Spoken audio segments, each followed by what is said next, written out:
اعوذ باللہ من الشیطان اللعین الرجیم بسم اللہ الرحمن الرحیم الحمد للہ رب العالمین والصلاة والسلام علی نبی الکریم وعلی آلہ الطیبین الطاہرین المعصومین المنتجبین ولعنۃ اللہ علی اعدائہم من الآن الی قیام یوم الدین آمین یا رب العالمین۔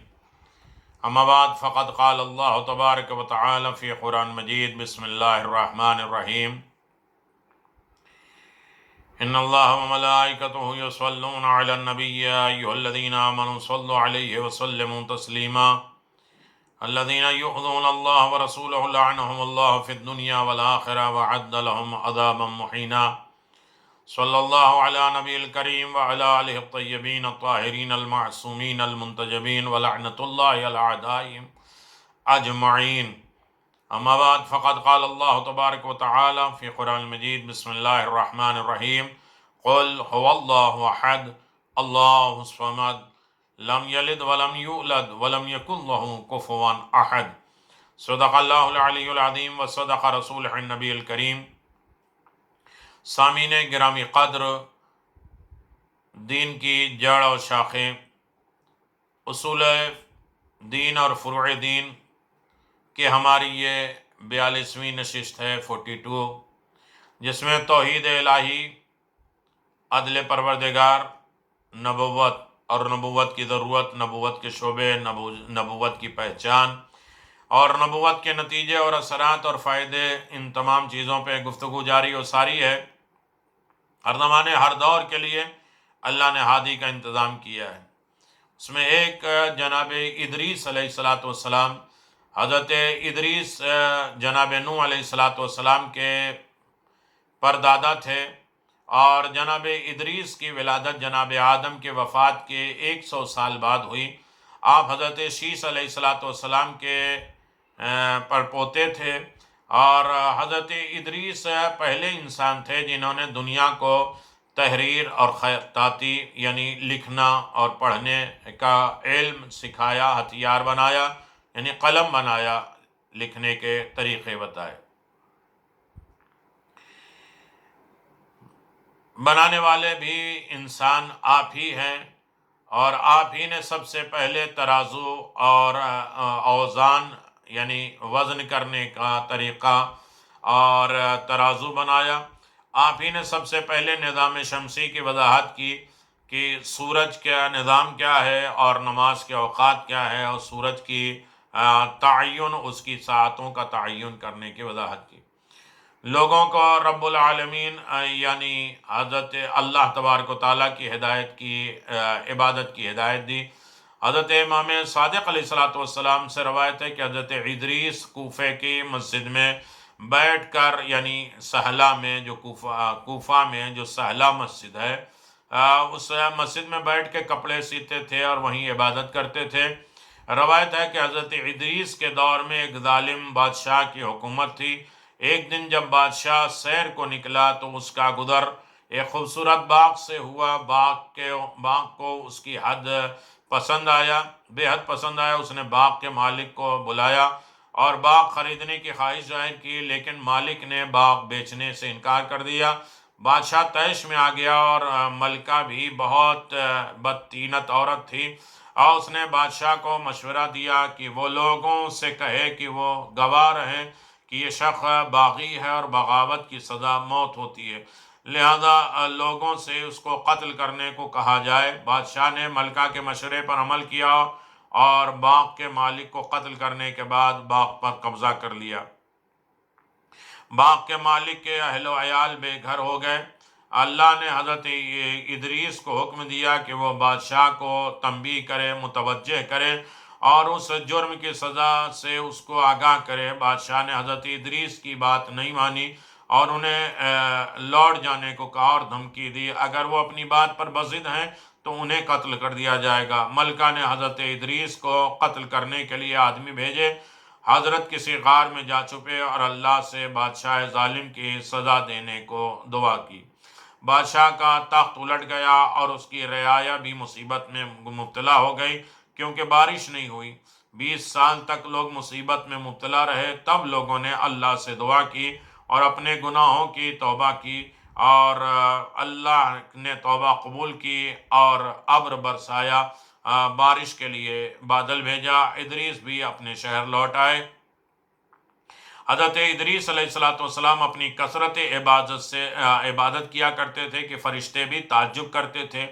ایک مرتبہ ملک الموت حضرت عزرائیل کو حضرت ادریس سے ملاقات کی خواہش ہوئی تو انہوں نے اللہ سے اجازت طلب کی، اللہ نے اجازت دے دی، تو حضرت عزرائیل نے ایک دن انسان کے بھیس میں حضرت ادریس سے ملاقات کی۔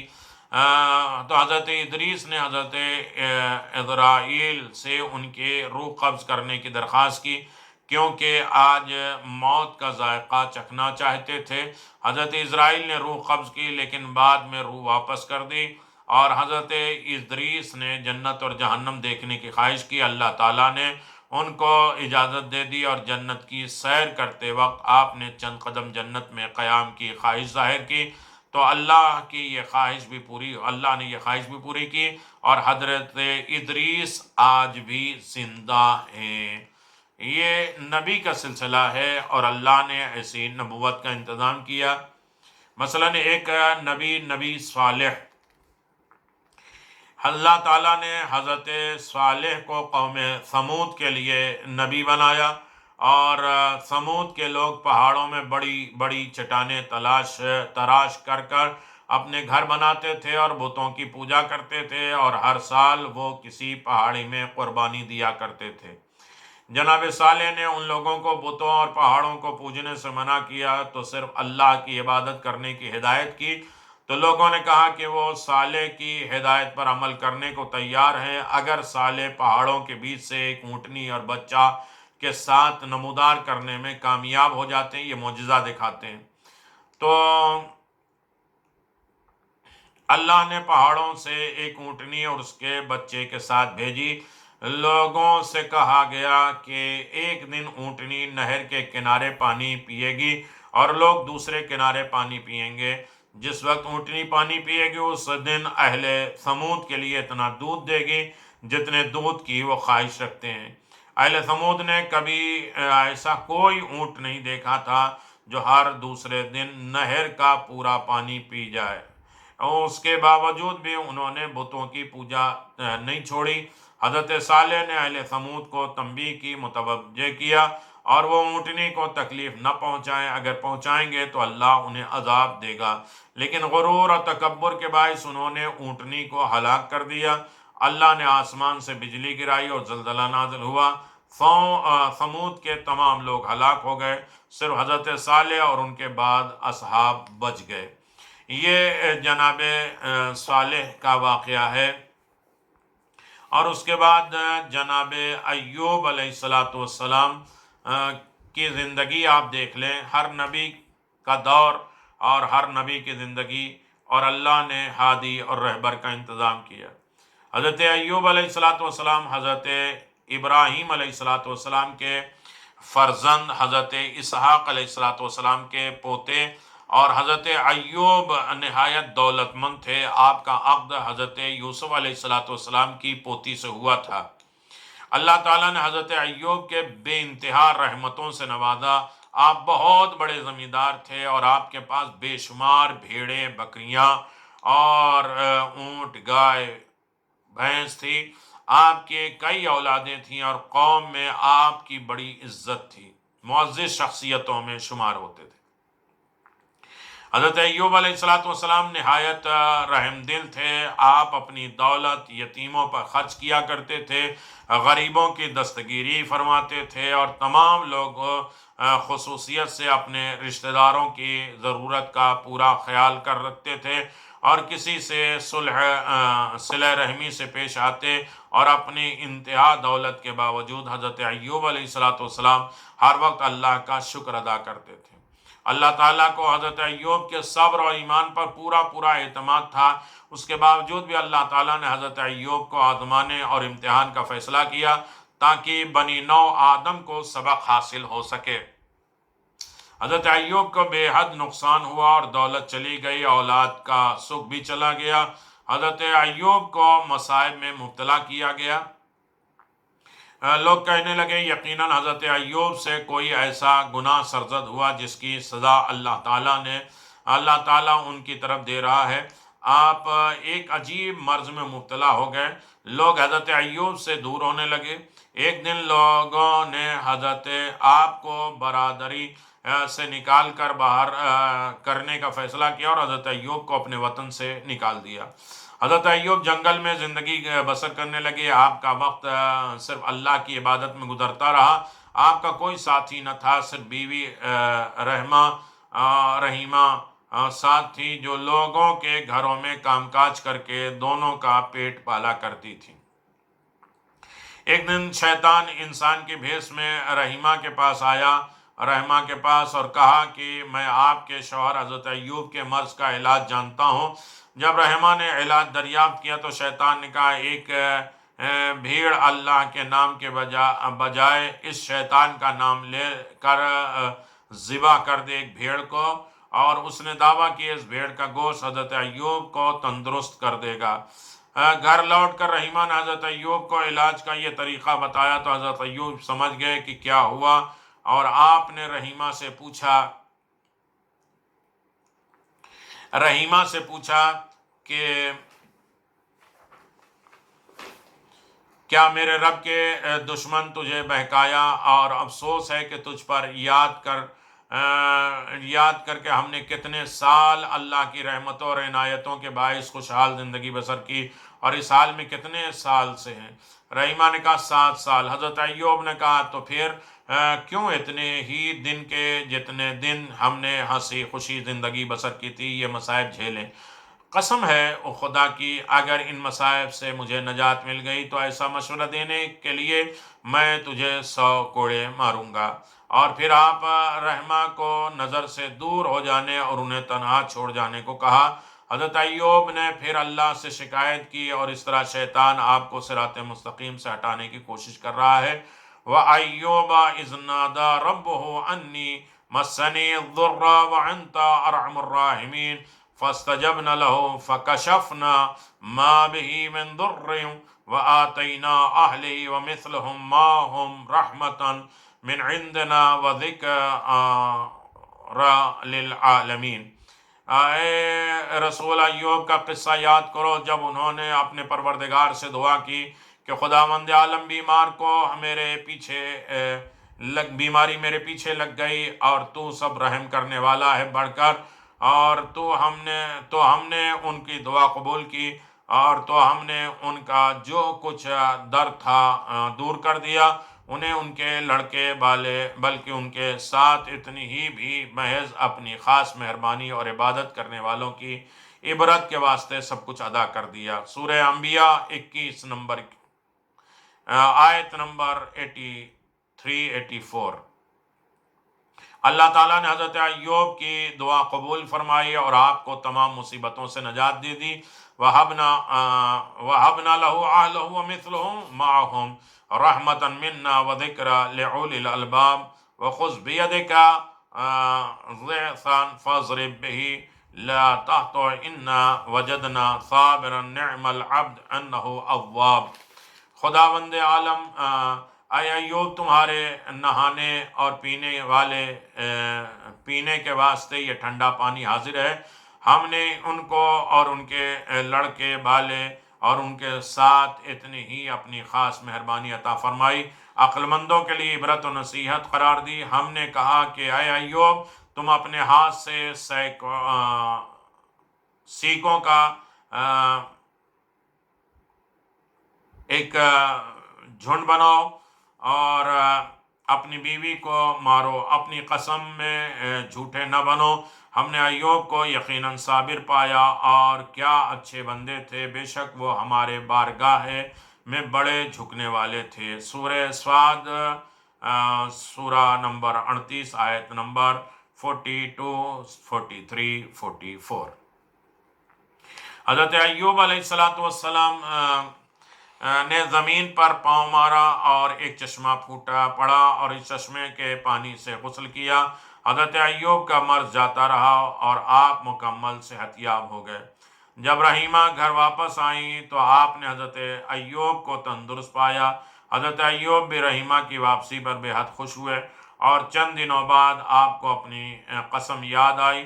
تب اللہ نے ہدایت کی کہ آپ 100 سیکوں کا ایک گٹھا بنائیں اور اپنی قسم پوری کرنے کے لیے بیوی کو اس گٹھے سے ہلکے سے اس طرح مارے کہ اس کو چوٹ نہ لگے، کیونکہ بیماری میں اس نے آپ کی تیمارداری کی، خدمت کی۔ اور اس کے بعد اللہ تعالیٰ نے حضرت ایوب کو اپنی وہ تمام نعمتیں اور رحمتیں لوٹا دیں جو اللہ نے چھین لی تھی۔ حضرت ایوب کی اور بھی کئی اولادیں ہوئیں، اور لوگوں میں آپ کی عزت پہلے سے بھی زیادہ ہو گئی۔ یہ جناب ایوب علیہ السلام کا مقام تھا، اور جناب ایوب علیہ السلام نے زحمتیں برداشت کی، دشواریاں برداشت کی، یعنی اس کا مطلب ہے نبوت ہر دور میں رہی ہے، اور نبوت کا انتظام پروردگار کا ہے، اور نبی اللہ بناتا ہے، اور اللہ تبارک و تعالیٰ نے ایسے نبوت کے انتظام کیا جو ہمارے لیے نجات کا ذریعہ بن سکے۔ اور یقیناً آپ دیکھیں کہ اللہ تبارک و تعالیٰ نے جیسے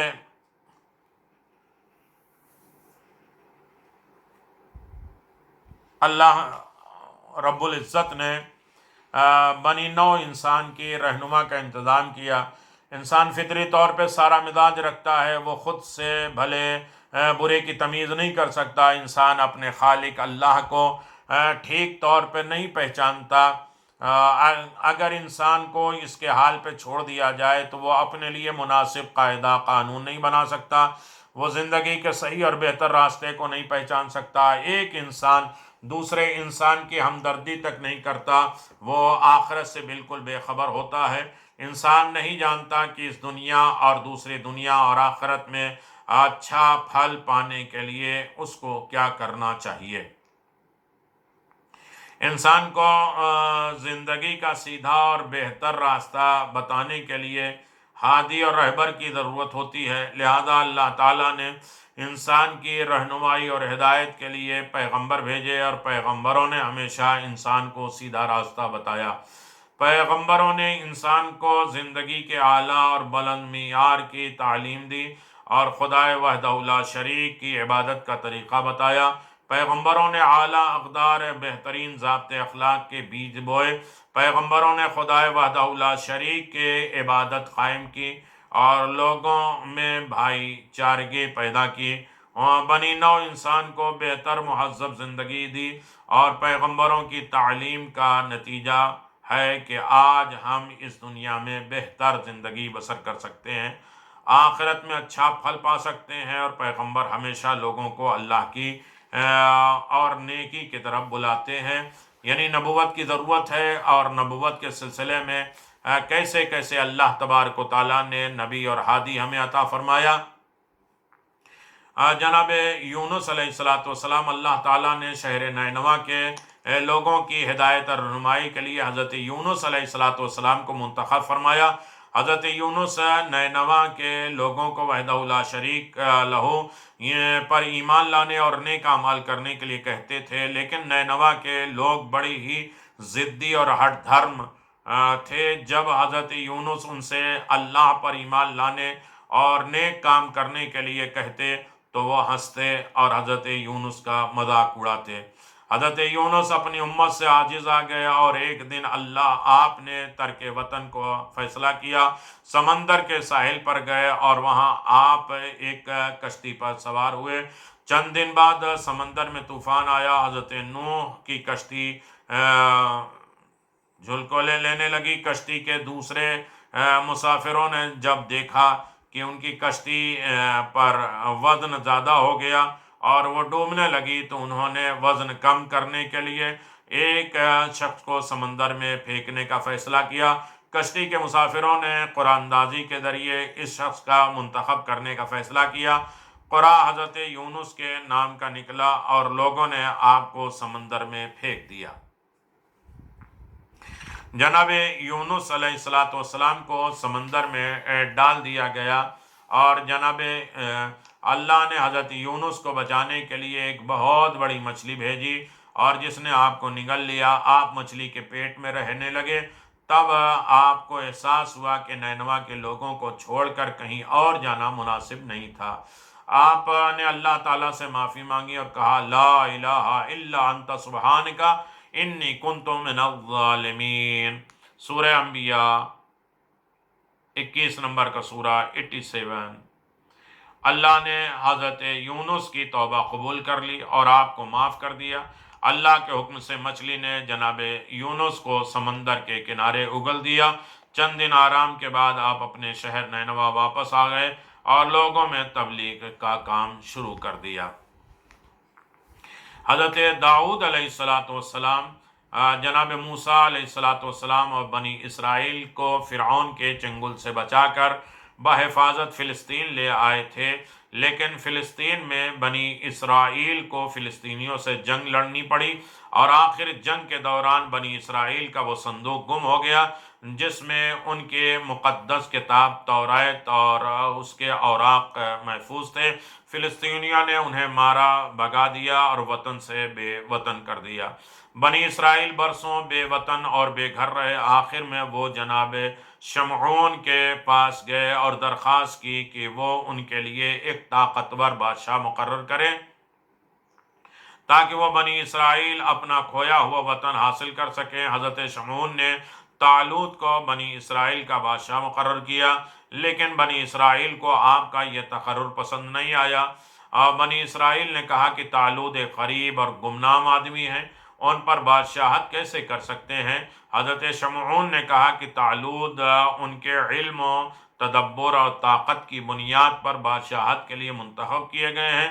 طالوت کو 20 سال کی محنت کے بعد مقدس صندوقچہ ملا جس میں توریت کے ورق موجود تھے، اور جب یہ صندوقچہ بنی اسرائیل کو دیا گیا تو انہوں نے فلسطین پر حملہ کیا، اور فلسطین کا حکمران جالوت تھا جو دیو پیکر اور نہایت طاقتور تھا۔ جالوت کو دیکھتے ہی بنی اسرائیل کی فوج میں بھگدڑ مچ گئی۔ طالوت کے فوج میں حضرت داؤد بھی شامل تھے۔ آپ جنگ لڑنے نہیں بلکہ اپنے 3 بڑے بھائیوں کی دیکھ بھال کے لیے آئے تھے۔ طالوت نے دیکھا کہ جالوت کو دیکھ کر فوج خوفزدہ ہو گئی۔ طالوت نے سپاہیوں کے حوصلے بڑھانے کے لیے اعزازی انعام کا وعدہ کیا۔ جو بہادر جالوت کو قتل کرے گا اس کی شادی آپ اپنی بیٹی سے کر دیں گے۔ حضرت داؤد نے یہ سن کر کہا کہ میں اس شیطان کے لڑنے تیار ہوں، کیونکہ میں ایک شیر اور ایک ریچھ کا شکار کر چکا ہوں۔ حضرت داؤد کو جنگ کا تجربہ نہیں تھا، لیکن طالوت آپ کے حوصلے سے بے حد متاثر ہوا، اور اس نے حضرت داؤد کو آہنی پہنا کر خول پہنا کر زرہ پہنائی اور جالوت سے جنگ کے لیے بھیج دیا۔ حضرت داؤد نے جالوت کے مقابل جانے سے پہلے زرہ اور خود اتار پھینکا، اور جالوت کے سامنے پہنچ کر آپ نے اپنی غلیل نکالی، اور اس سے قبل کی جالوت کچھ سمجھ پائے کیا ہو رہا ہے، حضرت داؤد نے نشانہ باندھ کر غلیل چلائی۔ پتھر جالوت کے پیشانی پر لگا، وہ تکلیف سے دوہرا ہو گیا۔ حضرت داؤد نے فوراً اس کی تلوار پر قبضہ کر لیا اور اسی تلوار سے جالوت کا سر قلم کر دیا۔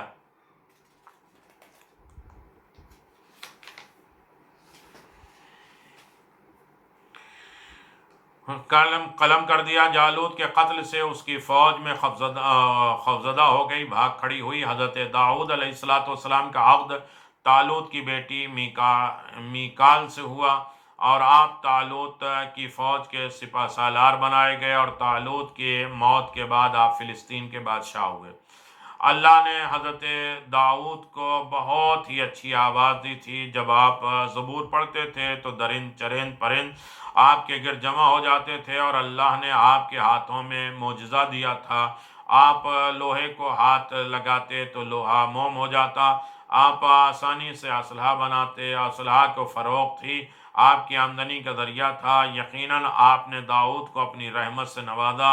اے کوہسار والوں کے ساتھ اللہ تعالی حمد و ثنا کر، اور اے پرند تو بھی اور ہم ہی نے داؤد کے لیے لوہے کو موم کیا۔